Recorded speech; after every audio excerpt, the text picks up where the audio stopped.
पिछले वीडियो में हमने देखा वेत्री को एक दिन के लिए शेफ बनने का मौका मिला था, लेकिन उसी दिन किचन की गैस सप्लाई बंद हो गई। फिर भी वेत्री ने हार नहीं मानी। उसने चूल्हे की आग पर पूरा लंच तैयार किया। विदेशी मेहमान भी उसकी डिश के दीवाने हो गए, लेकिन नेदुमारन को यहाँ बिल्कुल पसंद नहीं आया। उन्होंने वेत्री को दोबारा किचन से बाहर कर दिया। उधर ऐश्वर्या ने वेत्री का साथ दिया और विक्की को अपनी बदतमीजी की सजा मिली। और आखिर में दीपक ने पार्टी में ऐसा ऐलान कर दिया जिससे रिया पूरी तरह टूट गई। अब आगे ऐश्वर्या की जिंदगी अब एक ऐसे मोड़ पर आ चुकी थी जहां उसे एक बहुत बड़ा फैसला लेना था। यह फैसला या तो उसे एक मशहूर सिंगर बना सकता था या फिर उसका सपना हमेशा के लिए खत्म हो सकता था। वह अपनी परेशानी वेनी को बताती है, लेकिन वेनी सिर्फ इतना कहती है, जो तुम्हारा दिल कहे वही करना, किसी और के लिए अपनी जिंदगी मत जीना। इधर रिया दीपक से बहुत नाराज थी, क्योंकि उसने अपनी मर्जी के बिना सबके सामने उसकी प्रेगनेंसी की बात बता दी थी। बात इतनी बढ़ गई कि गुस्से में दीपक रिया पर हाथ उठाने की कोशिश करता है। तभी राजन वहां पहुंच जाता है। वहां दीपक का हाथ पकड़ लेता है और रिया को बचा लेता है। लेकिन दीपक इस बेइज्जती को भूल नहीं पाता। उसके मन में राजन के लिए नफरत और बढ़ जाती है। दूर खड़े रघुपति सर यहाँ सब देख रहे थे, लेकिन वहां चाकर भी कुछ नहीं कर सके। बाद में चाय पीते हुए उन्हें वेत्री की कही बात याद आती है। उन्हें एहसास होता है कि अपने बच्चों को ऐसे लोगों के भरोसे नहीं छोड़ना चाहिए जो मुश्किल वक्त में कभी साथ नहीं देते। वेत्री की बातों ने उनकी आंखें खोल दी थी। इसी खुशी में वहां वेत्री को इनाम के तौर पर पैसे भी देते हैं। अब रघुपति सर समझ चुके थे कि रिया को लेकर उन्होंने बहुत बड़ी गलती कर दी थी। उधर किचन में वेत्री शिवा के साथ मिलकर जीजू अंकल और पद्मा आंटी की डेट के लिए एक स्पेशल डिश तैयार करता है। थोड़ी देर बाद ऐश्वर्या भी उन दोनों का साथ देने लगती है। डिश तैयार होते ही वहां नेदुरामन पहुंच जाते हैं। उन्हें देखते ही वेत्री फौरन छिप जाता है। नेदुरामन उस डिश का स्वाद चखते हैं और उसकी दिल खोलकर तारीफ करते हैं। इतना ही नहीं, वह खुद उस नई डिश का नाम भी रखते हैं। जब जीजू अंकल और पद्मा आंटी वहां डिश खाते हैं तो दोनों बहुत खुश हो जाते हैं। उनकी डेट सफल हो जाती है, लेकिन पद्मा आंटी जब अगली डेट की बात करती है तो जीजू अंकल की हालत देखने लायक हो जाती है। उधर ऐश्वर्या जीजू अंकल की बातें बहुत ध्यान से सुन रही थी, क्योंकि वह जिंदगी को लेकर बहुत गहरी बातें कर रहे थे। वहीं राजन की वजह से हुई बेइज्जती को दीपक भूल नहीं पा रहा था। वहां देर रात तक शराब पीता रहता है। उसी रात ऐश्वर्या हिम्मत जुटाकर अपने पिता नेदुमारन से अपने सिंगर बनने के सपने की बात करती है, लेकिन नेदुमारन उसकी एक भी बात नहीं सुनते। उनकी सिर्फ एक ही इच्छा थी कि ऐश्वर्या उनकी तरह एक बड़ी शेफ बने। वह नहीं चाहते थे कि उनकी दूसरी बेटी भी उनके खिलाफ जाकर अपना रास्ता चुने।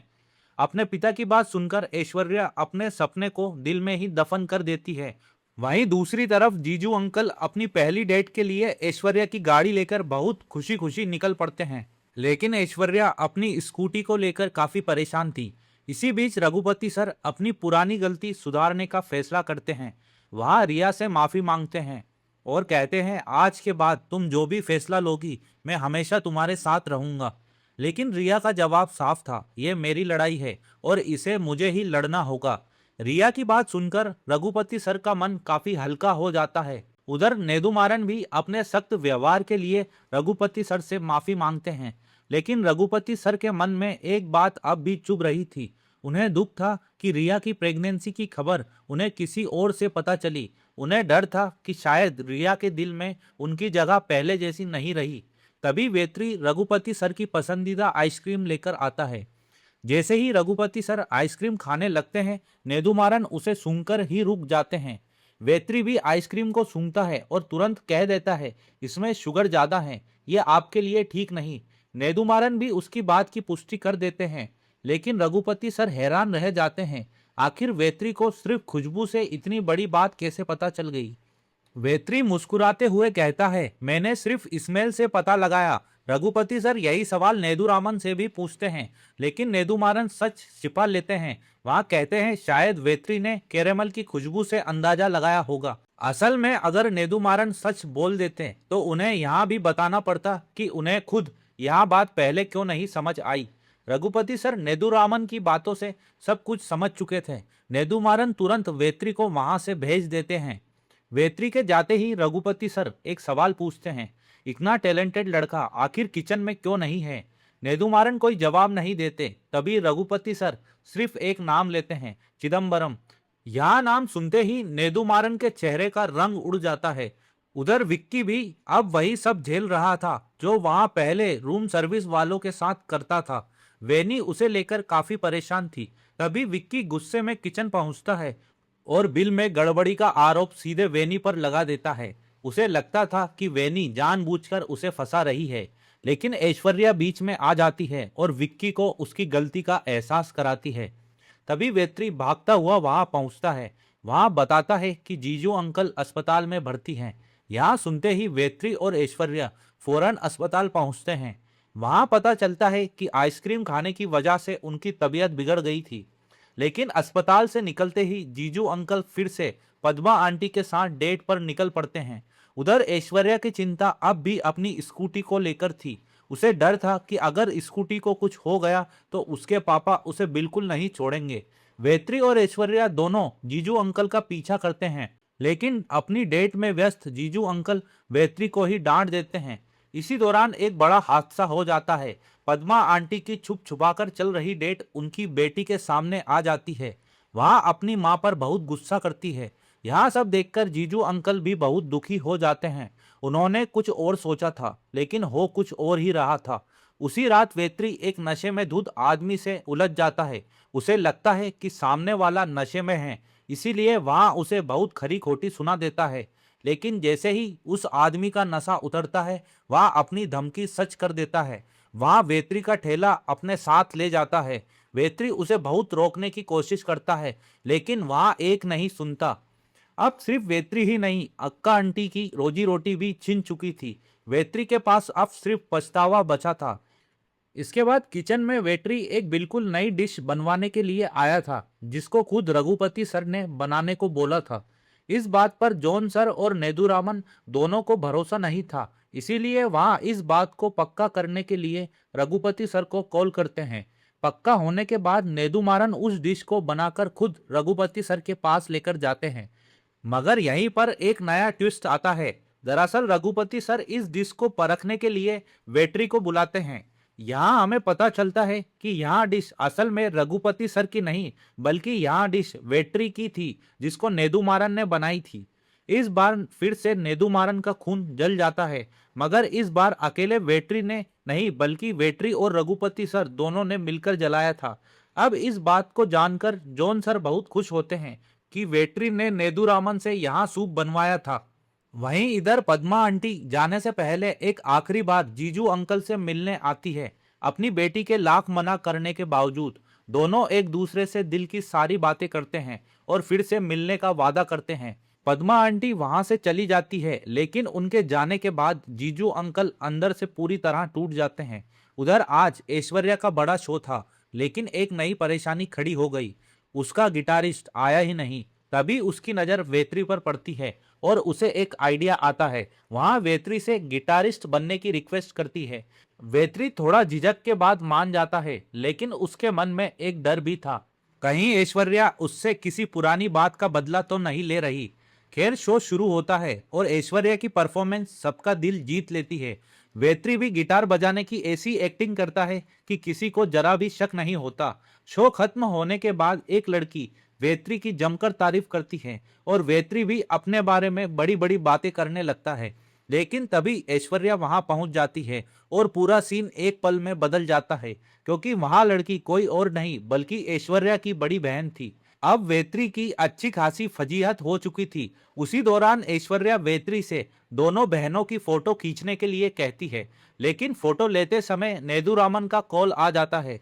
गलती से वहां कॉल वेत्री उठा लेता है। फोन पर नेदुरामन को देखते ही वेत्री की बोलती बंद हो जाती है और वहां तुरंत फोन काट देता है। उधर नेदुमारन के मन में एक नया शक पैदा हो जाता है। उन्हें लगता है कहीं वेत्री का उनकी बेटी के साथ कोई चक्कर तो नहीं चल रहा।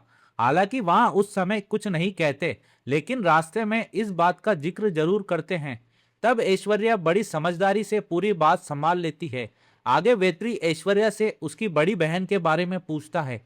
तब ऐश्वर्या बताती है कि उसकी दीदी भी एक बेहतरीन शेफ थी, बल्कि वहां उससे भी ज्यादा अच्छा खाना बनाती थी। लेकिन उनका सपना दुनिया घूमना था और नई नई चीजें सीखना था। इसीलिए एक दिन वहां घर छोड़कर चली गई। फिर ऐश्वर्या मुस्कुराते हुए कहती है, शायद एक दिन मैं भी अपने सपनों के लिए घर छोड़ दूं। यहाँ सुनकर वेत्री भी अपनी कहानी बताता है। वहाँ कहता है कि उसका सपना अपनी बहन को पढ़ाना और अपनी माँ को सुकून की जिंदगी देना है। फिर वहाँ अपनी छोटी सी दुकान का जिक्र करता है, जिससे वहाँ कुछ अतिरिक्त पैसे कमा लिया करता था, लेकिन अब वहाँ भी बंद हो चुकी है। आखिर में ऐश्वर्या वेत्री को उसके हॉस्टल के बाहर छोड़ देती है। लेकिन अब तक दोनों के बीच एक नया रिश्ता धीरे धीरे बनना शुरू हो चुका था। शायद दोनों के दिलों में कुछ नया जन्म ले रहा था। अब अगले दिन वेत्री अपनी माँ से बात करता है, लेकिन यहाँ बातचीत उसे अंदर से तोड़ देती है। उसे पता चलता है कि उसकी बहन उसकी मदद के चक्कर में अपनी कमर घायल कर बैठी है। यहाँ सुनकर वेत्री बहुत परेशान हो जाता है। उसी समय पांडी उसके पास आता है। वेत्री उससे काम के बारे में पूछता है, क्योंकि इस वक्त उसे पैसों की सबसे ज्यादा जरूरत थी। उधर रघुपति सर राजन से मिलते हैं। वहां उसे कहते हैं कि रिया का खास ख्याल रखना। उसे कभी यहाँ महसूस नहीं होना चाहिए कि वहां अकेली है। वहीं रिसोर्ट में जॉन सर जमकर हंगामा कर रहे थे, क्योंकि पांडी ने एक ग्राहक के लिए बाहर से खाना मंगवा दिया था। ग्राहक का कहना था कि रिसोर्ट का खाना बहुत महंगा है, इसीलिए उसे बाहर से खाना मंगाना पड़ा। तभी राजन वहां पहुंच जाता है और बात को शांत कर देता है। जॉन सर भी चुपचाप वहां से निकल जाते हैं। बातों ही बातों में पांडी एक बड़ा सपना बताता है। वहां कहता है कि एक दिन वहां इसी रिसोर्ट में अपना छोटा सा किचन खोलेगा, जहां हर किसी को सस्ता और स्वादिष्ट खाना मिलेगा। उधर रिया की दिलचस्पी अब रिसोर्ट के कामों में बढ़ने लगी थी, खास तौर पर किचन के खर्चों में, क्योंकि उसे लग रहा था कि सबसे ज्यादा खर्च यहीं हो रहा है। इसी बीच रिसोर्ट में एक नई आदमी की एंट्री होती है। वहां सीधे नेदुरामन से मिलने की बात करता है। उसकी बात सुनकर वेत्री भी हैरान रह जाता है। वहां नेदुमारन को उस आदमी का संदेश देने किचन पहुंच जाता है, लेकिन उस आदमी ने एक और नाम लिया था, चीका। जैसे ही वेत्री यहाँ नाम लेता है, नेदुमारन एकदम चौंक जाते हैं। फिर नेदुमारन उसे अपने पुराने दोस्त लियो से मिलने उसके कमरे में पहुंचते हैं। लियो जैसे ही चीका का जिक्र करता है, नेदुमारन अनजान बनने लगते हैं। वहां साफ कहते हैं कि वहां ऐसे किसी इंसान को नहीं जानते। उसी समय वेत्री भी टीवी ठीक करने के लिए वहां पहुंच जाता है। दरअसल उसे लियो ने ही बुलाया था। वेत्री को देखते ही नेदुमारन की सांसें अटक जाती हैं। उन्हें बस एक ही डर था, कहीं लियो वेत्री के सामने चीका का नाम या उससे जुड़ा कोई राज न बता दे। इसी डर में नेदुमारन किचन का बहाना बनाकर वहां से निकल जाते हैं। बाहर आने के बाद उनके दिमाग में बस एक ही सवाल घूम रहा था, अब क्या होगा। एक तरफ वेत्री और दूसरी तरफ लियो। क्या उसका सालों पुराना राज अब सबके सामने आने वाला था। यही सोचते सोचते वहां इतने खो जाते हैं कि उनके बिल्कुल सामने खड़ा वेत्री भी उन्हें दिखाई नहीं देता। उधर उत्तमन सर वेत्री और ऐश्वर्या को एक खास जिम्मेदारी सौंपते हैं। इस बार रिसोर्ट में एक रोमांटिक कपल आने वाला था, इसीलिए दोनों को अपना अपना काम बहुत सावधानी से करने की हिदायत दी जाती है। इसी बीच ऐश्वर्या की नजर वेनी पर पड़ती है। वहां चुपके चुपके विक्की से बात कर रही थी। यहाँ देखकर ऐश्वर्या को गलतफहमी हो जाती है। उसे लगता है कि दोनों के बीच कुछ चल रहा है, और सबसे बड़ा दुख उसे इस बात का होता है कि उसकी सबसे अच्छी दोस्त ने इतनी बड़ी बात उससे छिपा ली। उधर रिया रिसोर्ट के पूरे हिसाब किताब की जांच करती है। तभी उसे पता चलता है कि रिसोर्ट का प्रॉफिट लगातार घटता जा रहा है।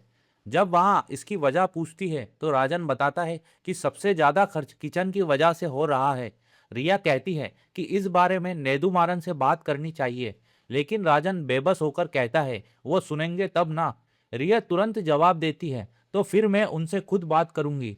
कुछ ही देर बाद रिया नेदुमारन से इस मुद्दे पर बात करती है, लेकिन उसे भी वही जवाब मिलता है जो पहले राजन को मिला था। नेदुमारन रिया की बात सुनते ही गुस्से से भर जाते हैं। उन्हें लगता है कि यहाँ सब राजन ने उसे सिखाया है, जबकि असलियत कुछ और ही थी। यह सवाल रिया ने अपनी समझ से पूछा था। अब नेदुमारन सिर्फ एक ही बात सोच रहे थे, आखिर रिया ने ऐसा सवाल क्यों पूछा। उसी गुस्से में जब ऐश्वर्या बिना इजाजत उनके कमरे में आती है, तो उन्हें खुद भी नहीं पता चलता कि वहां क्या क्या बोल रहे हैं।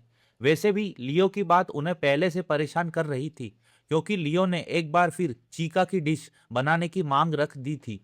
ऐश्वर्या शाम के प्रोग्राम के खाने की पूरी डिटेल देकर वहां से चली जाती है। बाहर निकलते ही वहां वेनी को पूरी तरह नजरअंदाज कर देती है। वेनी कुछ समझ ही नहीं पाती आखिर ऐश्वर्या ऐसा व्यवहार क्यों कर रही थी। शाम होते ही सभी लोग प्रोग्राम की तैयारियों में जुट जाते हैं। इसी दौरान वेनी एक जरूरी बात पूछने के लिए ऐश्वर्या के पास जाती है, लेकिन इस बार भी ऐश्वर्या उसे अनदेखा कर देती है। अब वेनी से रहा नहीं जाता, वहां सीधे पूछ लेती है, आखिर मेरी गलती क्या है। तब ऐश्वर्या अपने दिल की बात कह देती है। वहां पूछती है, इतनी अच्छी दोस्त होकर भी तुमने मुझसे यहाँ बात छिपाई क्यों। वेनी रोते हुए बताती है कि विक्की ने उसे किसी को भी कुछ ना बताने के लिए कहा था, क्योंकि अगर यह बात नेदुमारन तक पहुंच जाती तो दोनों की नौकरी चली जाती। लेकिन इतनी सफाई देने के बाद भी ऐश्वर्या उसकी एक बात नहीं मानती और वहां से चली जाती है। वेनी वहीं खड़ी खड़ी रोती रह जाती है। थोड़ी देर बाद ऐश्वर्या पांडी और वेत्री की बातें सुन लेती है। उसे पता चलता है कि पांडी ने वेत्री को बताए बिना उसके बैग से 2,000 रुपए निकाल लिए थे। ऐश्वर्या को लगा कि अब वेत्री जरूर गुस्सा होगा, लेकिन वेत्री कुछ भी नहीं कहता। यहाँ देखकर ऐश्वर्या उससे पूछती है, तुमने उसे डांटा क्यों नहीं। वेत्री मुस्कुराकर कहता है, शायद उसने किसी मजबूरी में पैसे लिए होंगे। बस यहीं ऐश्वर्या को वेरनी की बात याद आ जाती है। उसे एहसास होता है कि उसने अपनी दोस्त को बिना सच जाने ही गलत समझ लिया था। वहां फौरन वेनी के पास जाती है, उससे अपनी गलती की माफी मांगती है और दोनों की दोस्ती एक बार फिर पहले जैसी हो जाती है। इसके बाद वहां पल आता है जिसका उस रोमांटिक कपल को बेसब्री से इंतजार था। पूरा कार्यक्रम बहुत शानदार तरीके से होता है और वेत्री भी अपनी कैमरा स्किल्स से सबका दिल जीत लेता है। उधर विक्की के अंदर गुस्से की आग धीरे धीरे बढ़ती जा रही थी। उसे लगता था कि सबने मिलकर उसे फंसा दिया है और अब बाकी सभी आराम से अपनी जिंदगी जी रहे हैं। विक्की की इसी कमजोरी का फायदा श्रीनिधि उठाती है। वहां उसके गुस्से को और भड़काने लगती है ताकि विक्की उसके पक्ष में आ जाए। हालांकि दोनों ही एक बड़ी गलतफहमी में जी रहे थे। आपको क्या लगता है, क्या विक्की सच में सही है या फिर वहां किसी के बहकावे में आ चुका है। आपकी राय कमेंट में जरूर बताइए। अब उधर पांडी और वेत्री बचा हुआ खाना लेकर अक्का आंटी के घर पहुंचते हैं, लेकिन वहां पहुंचते ही उन्हें घर के अंदर जोर जोर से झगड़े की आवाजें सुनाई देती है। यहाँ देखकर वेत्री का दिल बैठ जाता है। उसे लगता है कि इस हालत का जिम्मेदार वह खुद है। अगर उस रात उसने उस नशेड़ी से बहस ना की होती तो आज अक्का आंटी का ठेला बंद नहीं होता। वह अक्का आंटी से बात करने की कोशिश भी करता है, लेकिन वह किसी से बात करने की हालत में नहीं थी।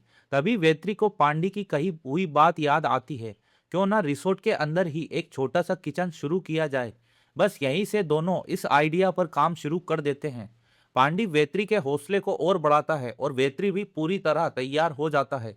अब दोनों रिसोर्ट में ऐसी जगह ढूंढने निकल पड़ते हैं जहां कोई आता जाता ना हो। काफी तलाश के बाद वेत्री को रिसोर्ट का एक सुनसान कोना याद आता है जहां किसी का ध्यान शायद ही कभी जाता हो। जगह तो मिल जाती है, लेकिन अब सबसे बड़ी समस्या थी पैसों की। बिना पैसे किचन की शुरुआत नामुमकिन थी। तभी पांडी के दिमाग में एक नाम आता है, शिवा। शिवा का सपना एक दिन हेड शेफ बनने का था और उसके पास पैसों की भी कमी नहीं थी। बस दोनों उसी सपने का सहारा लेते हैं। वे शिवा को भविष्य में हेड शेफ बनने का सपना दिखाकर निवेश करने के लिए मना लेते हैं। इसके बाद तीनों चुपचाप किसी की नजर से बचते हुए अपना छोटा सा किचन तैयार करना शुरू कर देते हैं। उधर रिसोर्ट में एक ग्राहक जमकर हंगामा कर देता है, क्योंकि विक्की गलत ऑर्डर पहुंचा देता है, लेकिन अपनी गलती मानने के बजाय वहां पूरा दोष किचन स्टाफ पर डाल देता है। तभी वेनी और ऐश्वर्या वहां पहुंचती हैं और सभी के सामने सच्चाई बता देती है कि उन्हें भी यही ऑर्डर मिला था, यानी गलती किचन की नहीं बल्कि विक्की की थी। सच सामने आते ही विक्की गुस्से में ऐश्वर्या से बदतमीजी करने लगता है, लेकिन इस बार वेनी चुप नहीं रहती। वहां विक्की को करारा जवाब देती है। मामला और बढ़ने ही वाला था कि तभी उत्तमन सर वहां पहुंच जाते हैं। वहां सबको शांत कराते हैं और समझदारी से पूरा मामला संभाल लेते हैं। इसी बीच वेत्री के नए सफर की शुरुआत भी हो जाती है, क्योंकि उसे अपने छोटे से किचन का पहला ऑर्डर मिल चुका था। लेकिन वेत्री उस ग्राहक से एक बात की विनती करता है। वहां कहता है, हमारे इस छोटे से किचन की बात फिलहाल किसी को मत बताइए। ग्राहक भी उसकी बात मान जाता है। अपना पहला ऑर्डर सफलतापूर्वक पूरा करने के बाद तीनों की खुशी देखने लायक थी। उधर वेनी की बातों से विक्की का गुस्सा अब भी शांत नहीं हुआ था। अपना दर्द भुलाने के लिए वहां जमकर शराब पीने लगता है।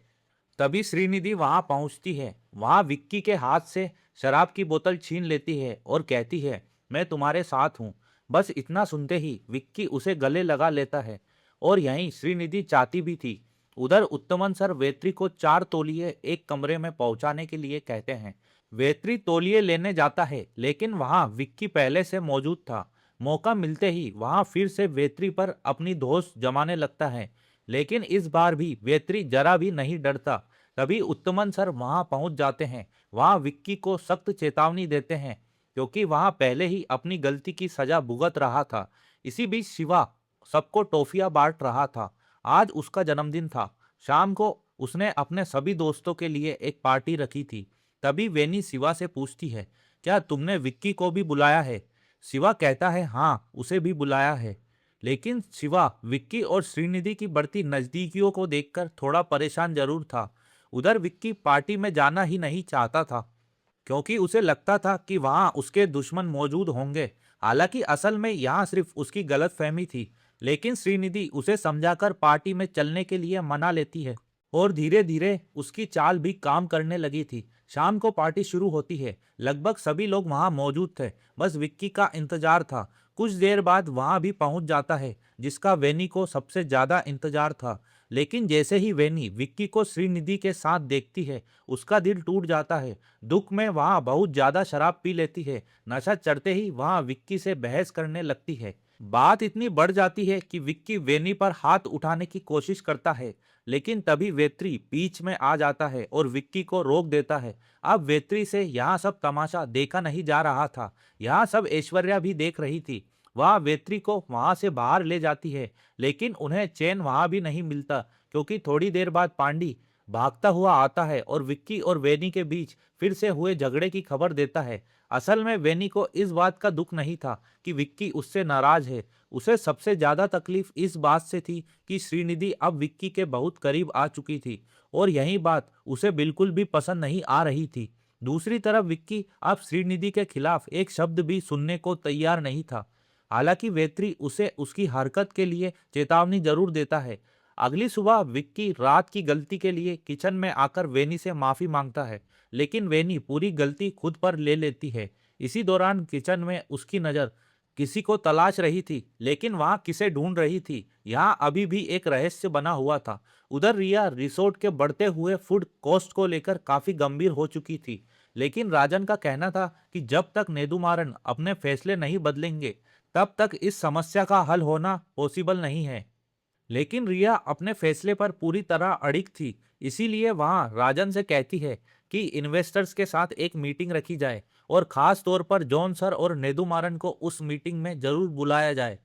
रिया का यह बदला हुआ अंदाज देखकर राजन भी हैरान था। वहां सबसे पहले जॉन सर को मीटिंग की खबर देता है।